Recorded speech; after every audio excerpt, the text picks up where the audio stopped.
किसी पिंड पर हम F बल लगाते हैं तो उसके विपरीत दिशा में घर्षण बल लगता है, ठीक है।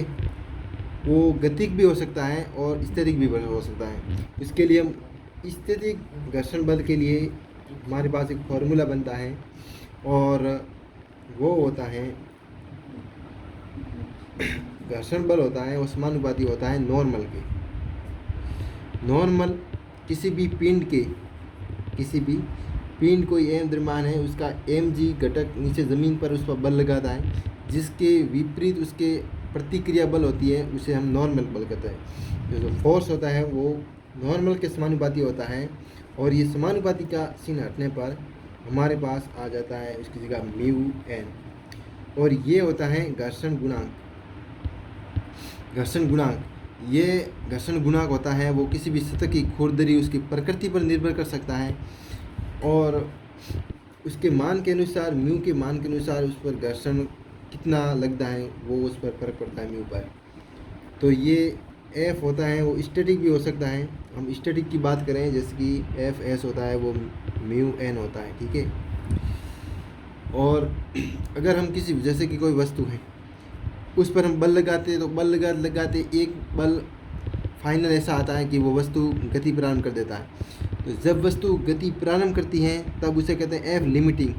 वो होता है जो सर्वाधिक उसका विरोध करने वाला बल होता है। उसके बाद गति वस्तु होती है वो गति करना प्रारंभ कर देती है, और गति जब प्रारंभ कर देती है तो उसके बाद जो एफ के होता है काइनेटिक्स होता है फ्रिक्शन, वो म्यू एन होता है वही होता है, लेकिन उसके घर्षण गुणांक के अनुसार उससे दूसरे से गुणा कर लेते हैं। लेकिन जब तक वो स्टैटिक घर्षण बल लगेगा तब तक वस्तु उसका विपरीत जितना बल लगाएंगे वो लिमिटिंग से अगर कम ही रहेगा, तो जितना बल हम लगाएंगे उतना ही बल उसके विपरीत दिशा में उसका विरोध करेगा बल, ठीक है। तो ये स्टैटिक घर्षण हो गया है, स्टैटिक फ्रिक्शन हो गया है। इसका सूत्र हम लिख लेते हैं म्यू एन होता है, ठीक है। अब एफ लिमिट हमने देख लिया है। एफ लिमिट होता है जो कि सीमांत घर्षण कहते हैं, वो भी सबसे अंतिम घर्षण बल होता है जिस पर वस्तु गति प्रारंभ कर देती है। इसके बाद हम करते हैं गति घर्षण। गति घर्षण होता है जिसे एफ के से डिनोट करते हैं। एफ के होता है वो भी होता है म्यू एन, ठीक है। अब देखो इसके लिए इसको हम समझेंगे कैसे, एक प्रश्न से समझते हैं। जैसे कि कोई वस्तु है यहाँ पर, वो किसी खुरदरी स्थिति पर रखी हुई है, उसका द्रव्यमान m है और इस पर कोई बल जैसे F लगाया है, ठीक है, और इसका घर्षण गुणांक कहता है वो होता है म्यू।